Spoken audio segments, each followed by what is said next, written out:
अस्सलाम वालेकुम स्टूडेंट्स। ये क्वेश्चन हमने प्लान किया हुआ है basically effect of concentration of enzyme को ऑब्जर्व करने के लिए। अच्छा, इसमें बिल्कुल बेसिक्स बातें बेटा आपको ये बताते हैं कि एंजाइम इसमें effect of concentration of enzyme भी वेरी हो सकता है और कंसंट्रेशन ऑफ सबस्ट्रेट भी वेरी हो सकता है।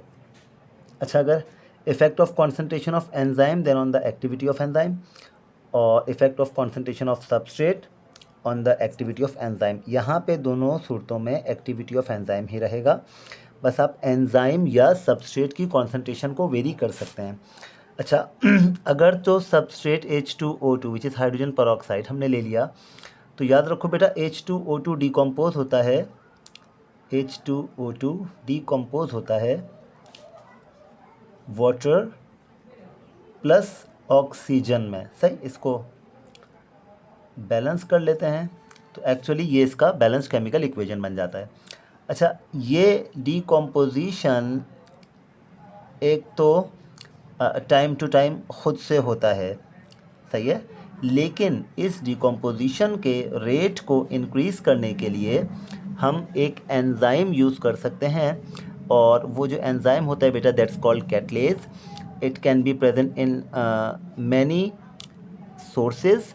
One of them is liver किसी भी मैमल का, other can be moong beans, उनमें पाया जाता है। तीसरा हम पोटैटो एक्सट्रैक्ट ले सकते हैं, पोटैटो सिलेंडर ले सकते हैं, उनके अंदर भी एंजाइम पाया जाता है।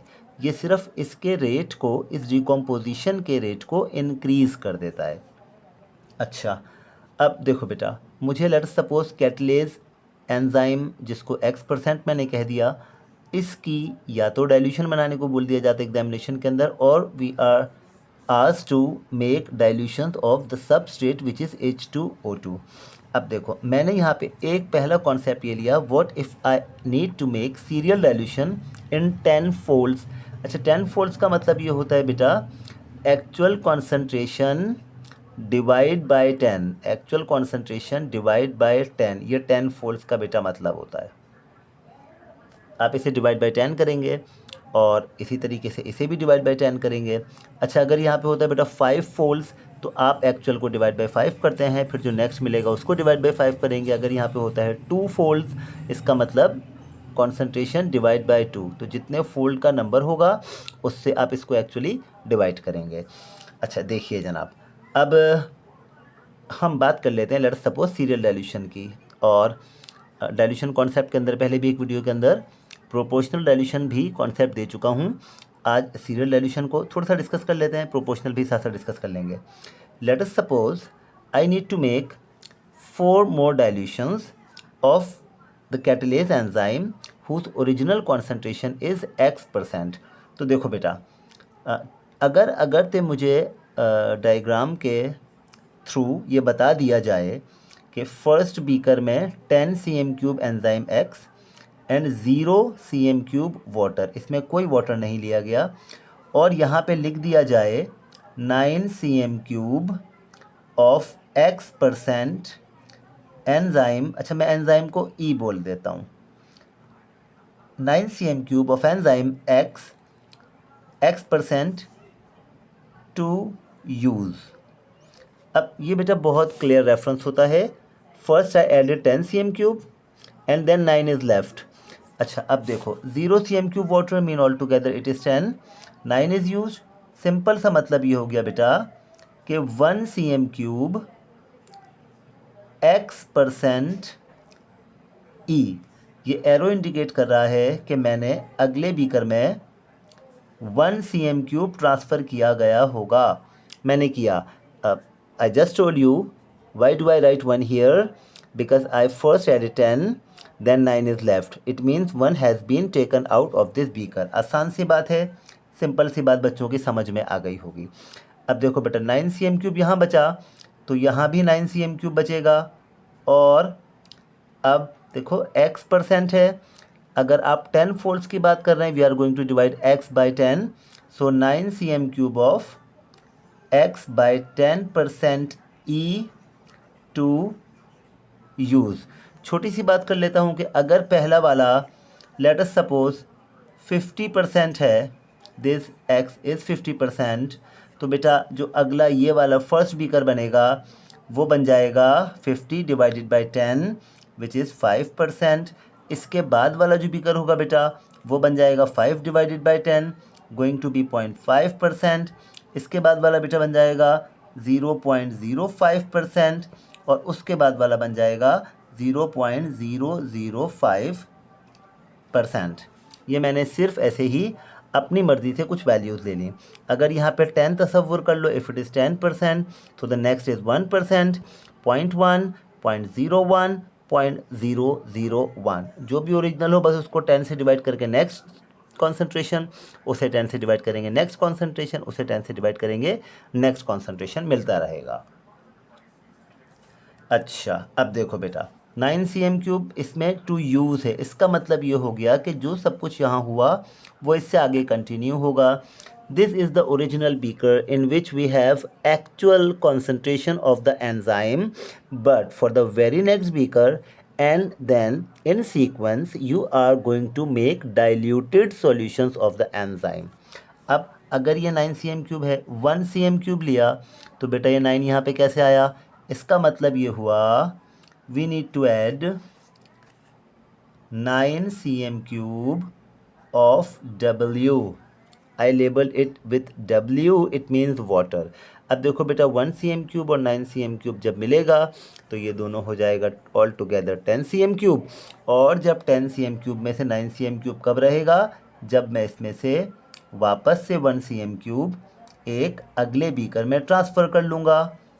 1 cm³ ऑफ, अब आप जानते हो यहाँ से जब लिया था तो इसका x% कॉन्सेंट्रेशन था, अब यहाँ से जब आगे लोगे बेटा तो ये तो x/10 हो गया। अब जब x/10 यहाँ पे ट्रांसफ़र हो रहा है तो आपको यही वैल्यू लिखनी भी पड़ेगी, 1 cm³ ऑफ x ऑन 10%। मतलब अगर फर्स्ट वाला 550 है तो अब आप ट्रांसफ़र कर रहे हैं इसमें से 5%, 50 से 5 बनाया और अब 5 को आगे ट्रांसफ़र किया जा रहा है। फिर इसके अंदर बेटा 9 cm³ वाटर आ जाएगा, फिर इसमें से 1 cm³ आगे निकल जाएगा। ये एक्चुअल सीरियल डाइल्यूशन का कॉन्सेप्ट है, पहले भी बताया हुआ है आप बच्चों को।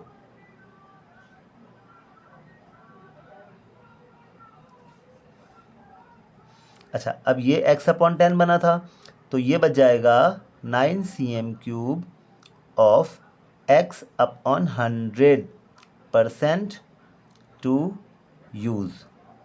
तो बेटे जो 1 cm³ हमने लिया अब ये निकलेगा x/100% वाले E का सॉल्यूशन।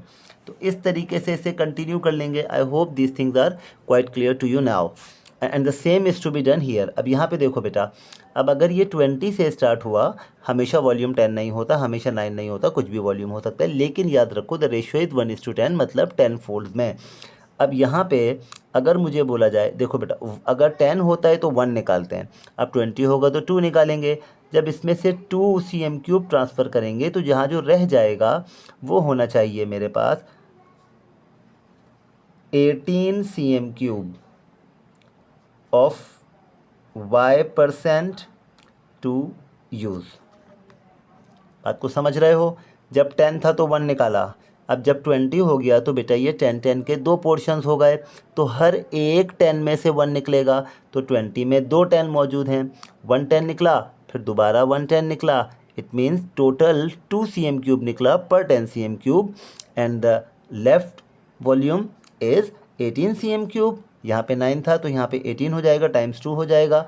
अब देखो बेटा यहाँ से 1 cm³ निकाला था तो यहाँ से 2 cm³ निकालेंगे, 2 cm³ ऑफ y%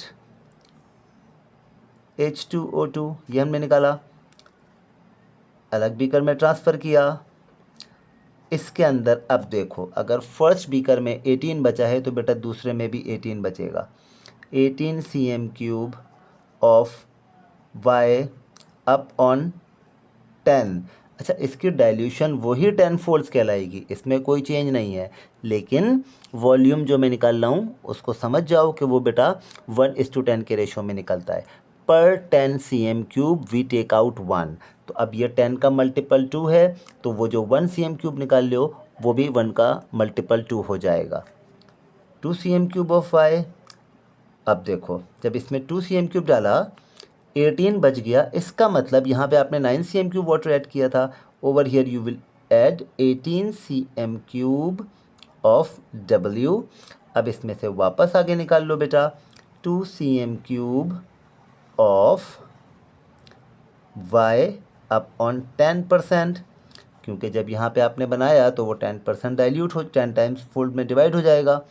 ये वाला बीकर यहाँ पे आया, इसके अंदर वापस से 18 cm³ वाटर आया, फिर यहाँ से दोबारा आपने 2 cm³ ये वाला सॉल्यूशन निकाला। तो बेटा ये आपके पास y था, ये y अपॉन 10% बना, ये y अपॉन 100% बन जाएगा, फर्दर 10 से डिवाइड हो जाएगा। 18 cm³ of y on 100, h मतलब H2O2 को h बोल देते हैं, टू यूज़। और ये इस तरीके से कंटिन्यू होता रहेगा। ये बात आप बच्चों को बहुत अच्छे से समझ में आ गई होगी। अच्छा, इसी के अगेंस्ट अगर मुझे प्रोपोर्शनल डाइल्यूशन बोल दिया जाए बेटा, प्रोपोर्शनल डाइल्यूशन,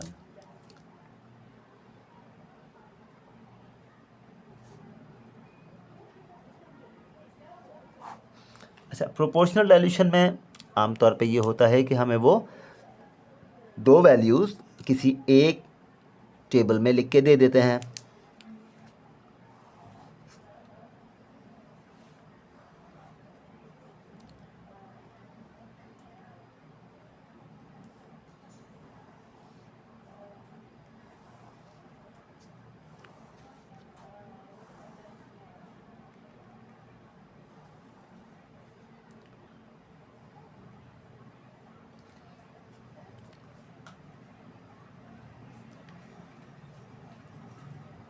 फर्स्ट टेबल मैंने ले लिया percentage concentration of E which is enzyme. अच्छा भाई यहाँ पे आ गया volume of E in cm³, और यहाँ पे आ गया बेटा volume of distilled water in cm³। अच्छा देखो यहाँ पे एक लास्ट कॉलम ले लेते हैं, total volume of the diluted solution in cm³। अब देखो for example I need to make 10 cm³ of each diluted solution. अगर मुझे 10 cm³ बनाना है हर एक को, अब ओरिजिनल मुझे कॉन्सेंट्रेशन बेटा x गिवन है। थोड़ी देर के लिए मान लो कि जो ओरिजिनल कॉन्सेंट्रेशन है वो फॉर एग्ज़ाम्पल 10% है। थोड़ी देर के लिए मान लेते हैं, इट्स अ रेफरेंस वैल्यू, ताकि आपको पता लग सके कि एक्चुअली हमें करना क्या है। अब देखो बेटा percentage concentration of E is 10। अब इसमें वॉल्यूम ऑफ ई पूरा का पूरा 10 होगा, इसके अंदर 0 cm³ वाटर होगा बेटा, और total volume of the solution is 10 although it is not diluted. ये डाइल्यूटेड टर्म इसके ऊपर अप्लाई नहीं हो रहा। सही। अब मुझे कहा गया कि यहाँ पे आपने लिया 0 cm³ of E, volume of E is 0, volume of distilled water is 10, total volume is 10।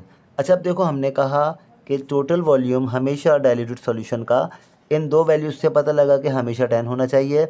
मैंने सबसे पहले 10 10 10 ये सारी वैल्यूज़ यहाँ पे लिख दी। अब the total volume is 10 and two different liquids are to be mixed to make 10.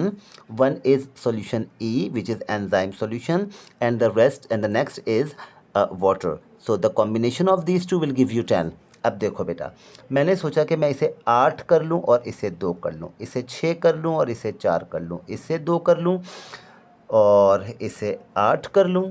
मैंने ऐसा सोचा, ऑल्दो इसके अंदर 1% नहीं बनाई, कोई फ़र्क नहीं पड़ता।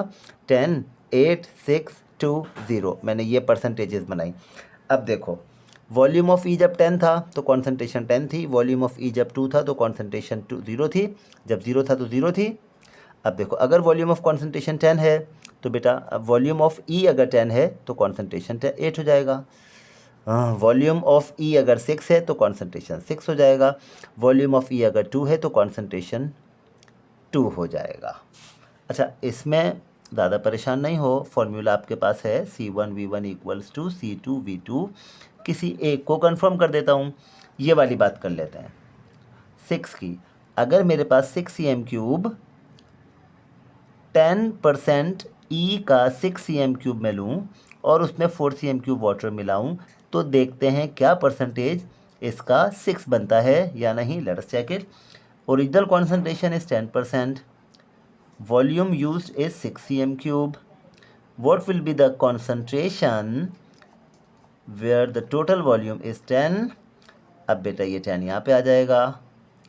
C2 is equals to 10 times 6 over 10, 10 cancelled, C2 is 6। इसका मतलब 6% C2 बनेगा। यही चीज़ यहाँ पे प्रूफ कर दिया। अच्छा, ज़रूरी नहीं कि हमेशा 10cm³ हो, कभी 20cm³ भी बनवा सकते हैं, कभी 5cm³ भी बनवा सकते हैं। तो this formula will help you to get the volume of original solution to be use for dilution, the rest is water. अब ये 6cm³ या 6% आपने निकाल लिया। इसी तरीके से आप V2 निकाल सकते हो या V1 निकाल लोगे सबसे पहले, एंजाइम का वॉल्यूम या H2O2 का वॉल्यूम, और जो भी आंसर आएगा उसमें रेस्ट जो है वो पानी मिलाएंगे टोटल वॉल्यूम बनाने के लिए।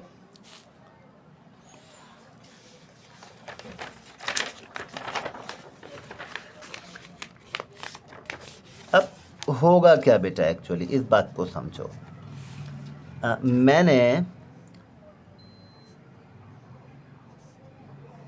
मेरे पास for example all together 5 beakers हैं।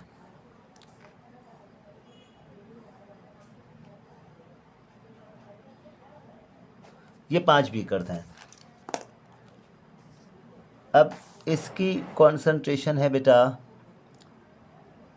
X%, इसकी है X/10%, मैं 10 फोल्ड्स की बात कर रहा हूँ।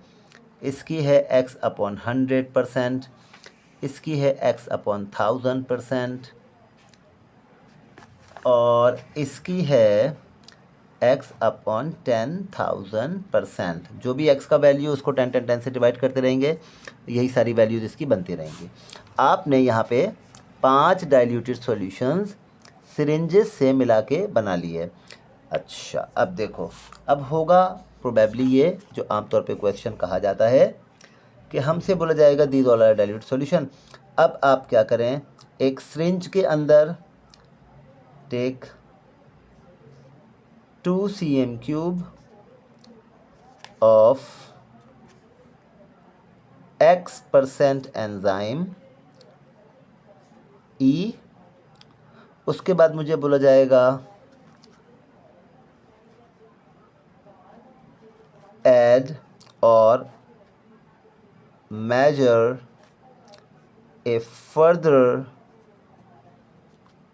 5cm³ of solution H which is H2O2, जिसको हमने डाइल्यूट नहीं किया, हमने बेसिकली X को डाइल्यूट किया। तो X को डाइल्यूट करने के बाद हम उसके अंदर उसी सिरिंज में जिसमें 2cm³ पहले हमने लिया था, उसी के अंदर वो बोलता है कि 5cm³ H2O2 डाल दीजिए। अब हम जानते हैं कि जैसे ही एंजाइम और H2O2 बेटा आपस में मिलेंगे, ये इनका H2O2 का डिकम्पोजिशन स्टार्ट हो जाएगा। अच्छा, फिर ये बोलते हैं कि उस सिरिंज को मज़ीद 2cm³ ऊपर तक एयर फिल कर लें। जैसे लेट अस सपोज पहले मैंने 2cm³ उस सिरिंज के अंदर एंजाइम लिया, then I took 5cm³ of H2O2, all together the volume is 7। फिर वो आपसे बोलेगा take the plunger out of the syringe up till 10cm³। इसका मतलब बोलेगा 3cm³ इसके अंदर एयर फिल कर लीजिए। चलें जी, एयर फिल कर लिया हमने। अब एक्चुअली सिरिंज की कंडीशन कुछ ऐसी है मेरे पास।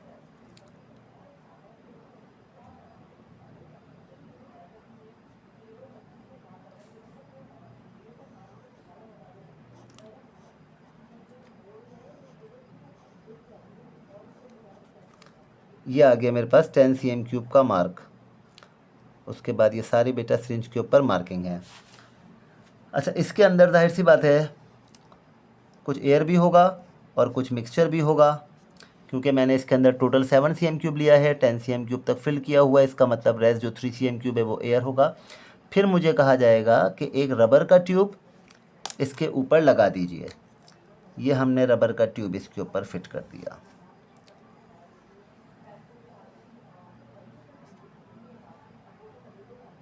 अच्छा, फिर मुझे ये कहा जा सकता है कि एक टेस्ट ट्यूब में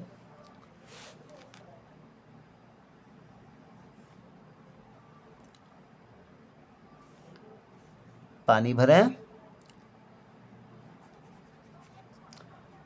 और जब इसमें से, ज़ाहिर सी बात है बेटा, इसके अंदर ऑक्सीजन गैस प्रोड्यूस हो रहा है, सही है। यही ऑक्सीजन गैस यहाँ से चलेगा चलेगा चलेगा चलेगा, इसके अंदर ऑक्सीजन गैस के बबल्स प्रोड्यूस होना शुरू होंगे। अब हमें कहा जाएगा कि जब पहला बबल प्रोड्यूस हो जाए उसके बाद 2 मिनट तक नंबर ऑफ बबल्स काउंट करते रहें। for 2 minutes count the number of bubbles for 2 minutes। एक कंडीशन बेटा ये हो सकती है। दूसरी कंडीशन क्या हो सकती है? मुझे कहा जाए count the number of bubbles for 2 minutes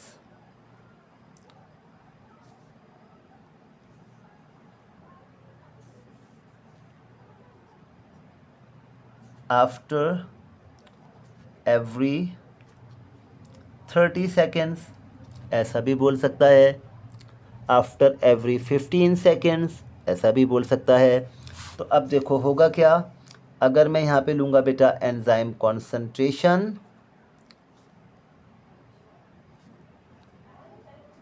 in percentage,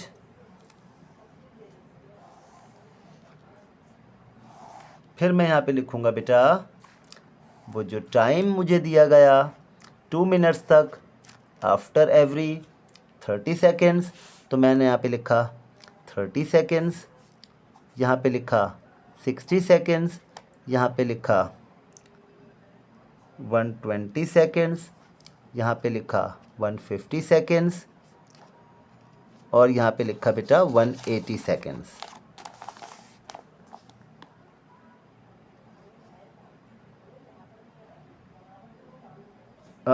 Wrong, 90 seconds and 120 second, sorry my mistake. सिर्फ 4 कॉलम बनेंगे बेटा, क्योंकि एक मिनट के अंदर 30 के 2 सेगमेंट्स बन सकते हैं, 30 देन 60 देन 90 देन 120।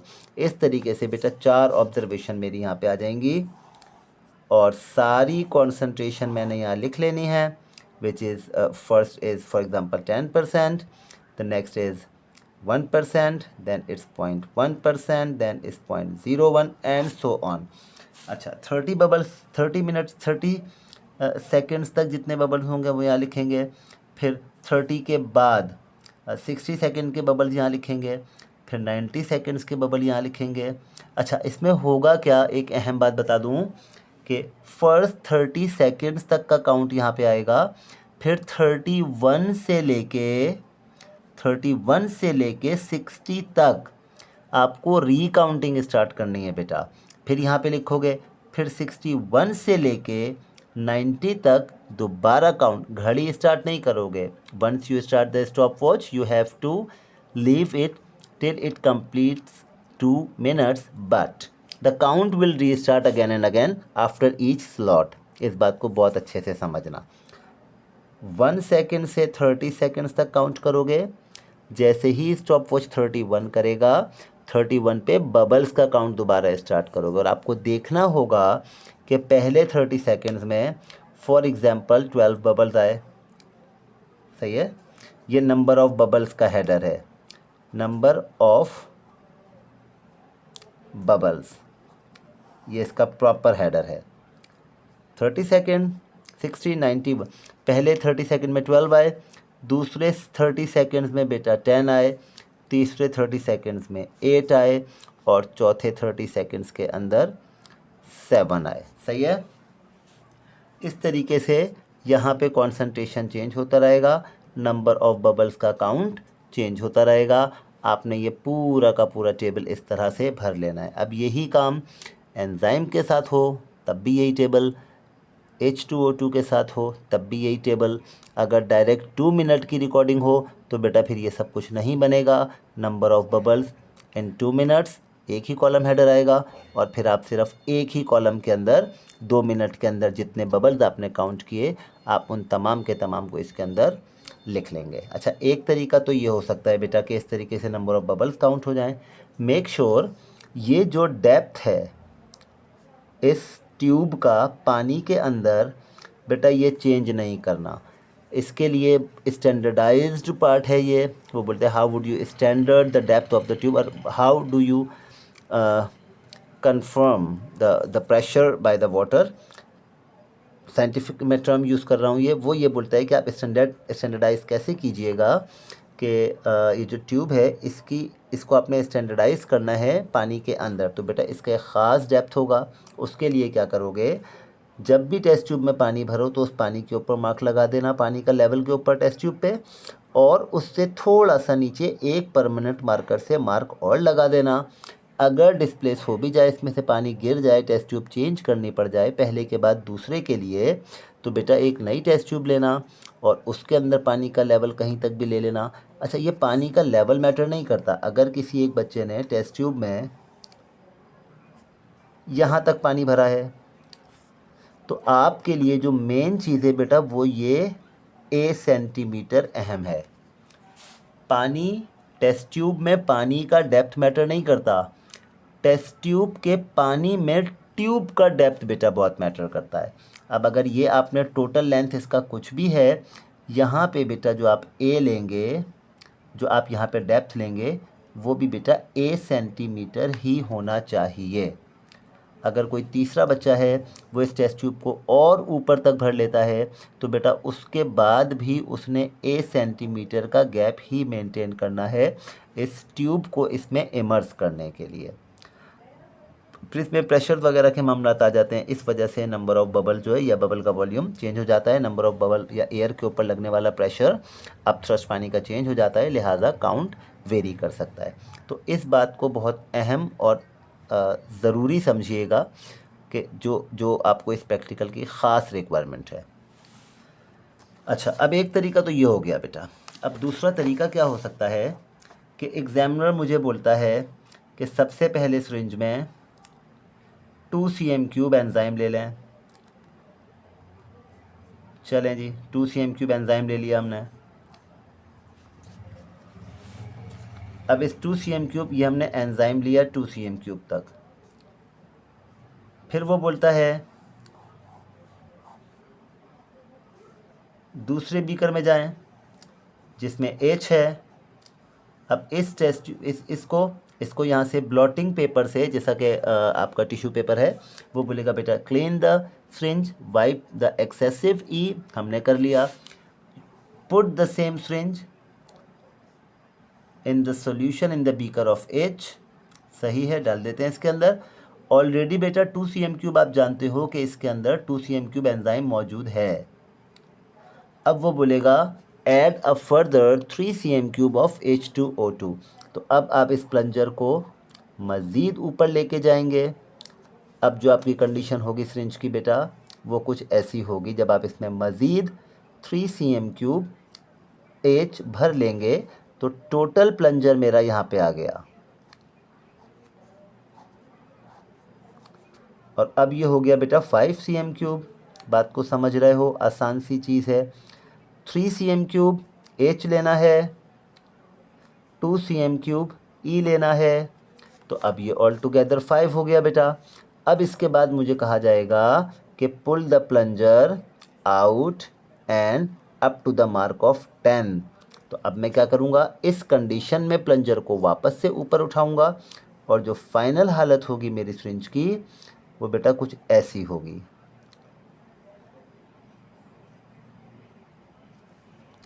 यहाँ पे मेरा प्लंजर आ चुका होगा। और यहाँ पे बेटा 10 cm³ का या 10 ml का मार्क होगा। आमतौर पे सिरिंज पे ml मार्क होता है या cc मार्क होता है। ml हो, cc हो, cm³ हो, ये बेटा सारे के सारे एक ही वॉल्यूम का यूनिट हैं। मतलब यूनिट डिफरेंट हैं, वॉल्यूम सेम होता है। 1 ml is equal to 1 cm³ which is equals to 1 cc। अच्छा जी, फिर यहाँ तक आपने 10 तक भर लिया। आप जानते हैं कि 5 cm³ तो मेरा 5 cm³ तक मेरे मिक्सचर होगा और ये 5 cm³ बेटा इसमें एयर होगा। ज़्यादा से ज़्यादा फ्रॉथ आ सकता है, वो फ्रॉथ भी ले सकता है इसके अंदर। अब होगा ये कि अब वो मुझे बोलेगा एक और बात, शायद वो ये बोलेगा कि इसके अंदर देखो बेटा यहाँ पे ना अब गैस प्रोड्यूस हो रही है, ऑक्सीजन। अब जब ये ऑक्सीजन प्रोड्यूस होगा तो बेटा इसमें इतना प्रेशर नहीं होता कि ये इस प्लंजर को ऊपर मूव करवा सके, ये इस एयर के लिए पॉसिबल नहीं होता। तो नतीजे में क्या होता है, यहाँ से ये एयर जो है ये इस लिक्विड पे प्रेशर एक्सर्ट करता है और ये लिक्विड बेटा यहाँ से ड्रॉप बाय ड्रॉप बाहर निकलना शुरू हो जाता है।